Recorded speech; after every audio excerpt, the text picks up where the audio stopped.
他真的就是不在了。Hello， 大家好，就是昨天听放牛说我们的房东被车给撞走了，然后我第一反应就是很震惊、很惊讶，脑袋里一片空白，就感觉就好像是身边最亲的人走了一样，你知道吧？这种感觉是无法用言语来表达的。为什么这么说呢？因为我们到这个村里面来，被很多人欺负，我们要买其他人的地，人家就是很小的一块地，他就要好几万，然后这个刚好呢，他们那块地跟着要高价那户人家的地，它是挨在一起的。然后我们那个时候主要的目的也是想买一块地来自己种菜。那天他就到这上面来，他就来我们那里玩，我们正在那里砌砖嘛。那个时候我们在收拾后面那些柴火，他在那里玩，我又问他，我说你们是不是在上面住啊？他说是的，他说这个房子就是他家的。我说你知道那块地是谁家的吗？他说那块地是我家的。我就问他卖不卖，他就说这个要卖也可以卖，我问他要多少钱，他说你给多少算多少嘛。他说他那个时候也知道旁边那户人家要我们5万块钱。我说这样吧，反正我们买一块地来也是为了种菜，也不是用来建房子。然后我说按照这个国家的增售价算的话，你这块地大概是在2000多至3000块钱左右。他就说那就拿2800块钱吧，然后我们就买了这块地。从买这块地开始跟他结缘，然后陆续的有的很多的村民针对我们嘛，他那是帮助我们说话。平时下面有人说的我们不好，人家都会说我们人挺好的什么的。到了第2年的时候，我们那个房子不是改在了中途，我们就下去了嘛。下去后我们就想放弃这里了。那个时候刚生完离痕，我们也没有什么事儿做，就想的是要不我们再上来看一看我们的老房子，还是不甘心，我们就想把我们的房子还是把它改造出来。但是我们每天上去下来又不方便，还要带着一个小孩。然后后面呢又想到他们这个房子感觉还可以，我说这个房子能不能租给我们？当初没有租给我们的时候，就是免费在给我们用，给我们那些修房子的工人在用啊，是免费给我们用的。那个时候我们说给他租金，他也不要。然后我们就租他们这个房子，他二哥说这个房子至少要几千块钱一年。我说这个房子我们拿过来还要装修，还要水电什么的都需要我们自己去解决，厕所啊。他说他是无所谓，他说他不要房租。然后像他的那个兄弟啦，他去说服他。然后我说我们就不如3000块钱，我们租10年，租20年。他去找他兄弟谈嘛，他兄弟是说20年太久了，租10年，那就我们3000块钱租了10年这个房子。然后我们就陆续的进来改造，改造后旁边那块田地一开始是说的送给我们用，我们说还是要给钱，然后就给了是300还是500块钱的。是租的5年，是300块钱租了5年。后面我们租了他这个房子，他说既然这个房子已经租给你们了，这个地的话你们就可以无限的使用。因为我们来到这里，我们在这上面的一举一动，或者有人要跟我们高价什么的，全村都是知道的。他们也知道人家的地要高价，或者要什么都要高价。然后他们尽管知道这些，都还是义无反顾的说要免费给我们用。然后就算我们提了要给他们租金，他们也是要的很低很低，都是我们收多少他们就收多少。他说只是一个意思而已，就是这样。然后我感觉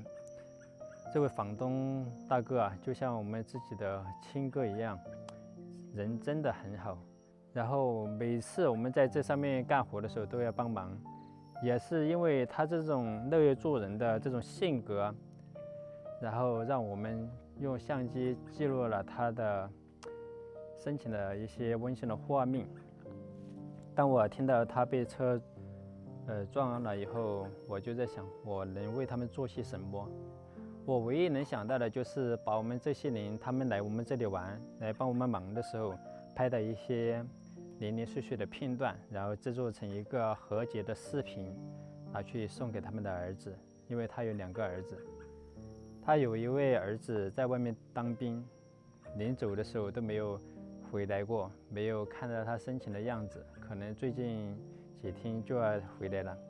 等他那位在外面的儿子回来以后，我就把这个视频送给他，因为我感觉吧，这个人还是要有一些记录，只是简单的照片记录这种静态的，我感觉始终感觉看着这个人他真的就是不在了。有视频的记录，每次翻看视频都感觉这个人还在，你知道吧？昨天我看那个视频的时候，我感觉他人还在，他还在里面跟我们有说有笑，还在帮我们干活。房东大哥最后一次来我们这里是因为修这条路，当时他老婆说的是这个院子不能降矮，但是他特意跑上来，他说可以把它降矮。这次他来处理的是这个位置，他说这个位置太矮了，希望施工方们能不能把它砌高一点。然后那天他也买了一些饮料来给那些工人喝嘛，真的人很好，就他自己没有坐在上面了，他都会想到这上面有工人，他会给他们买一点饮料来给他们解解渴。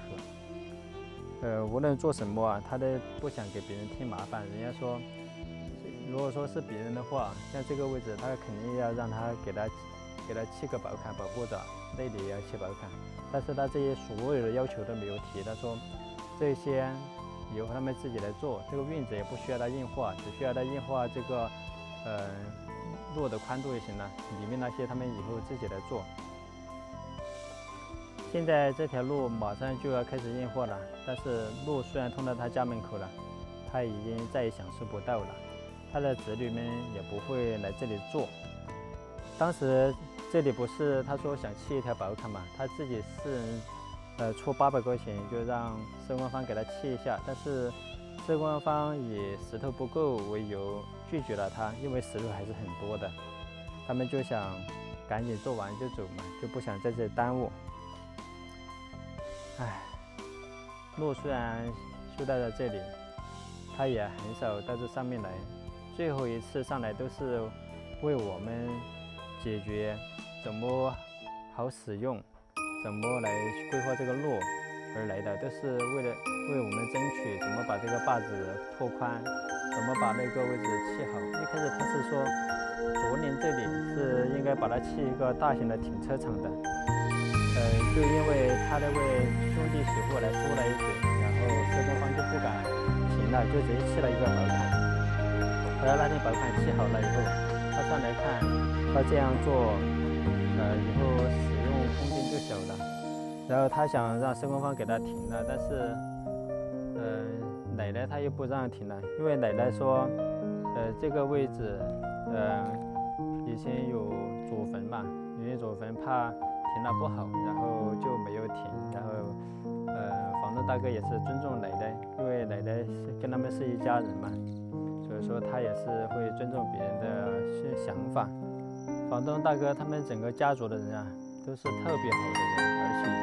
对我们的帮助是特别大的。无论是我们第一次在这里来改造房子，还是这次要修路下来，支持我们最大的就是他们整个家族，上面的奶奶也是他们一家人，上面放牛的叔叔也是他们的一家人。整条路修下来，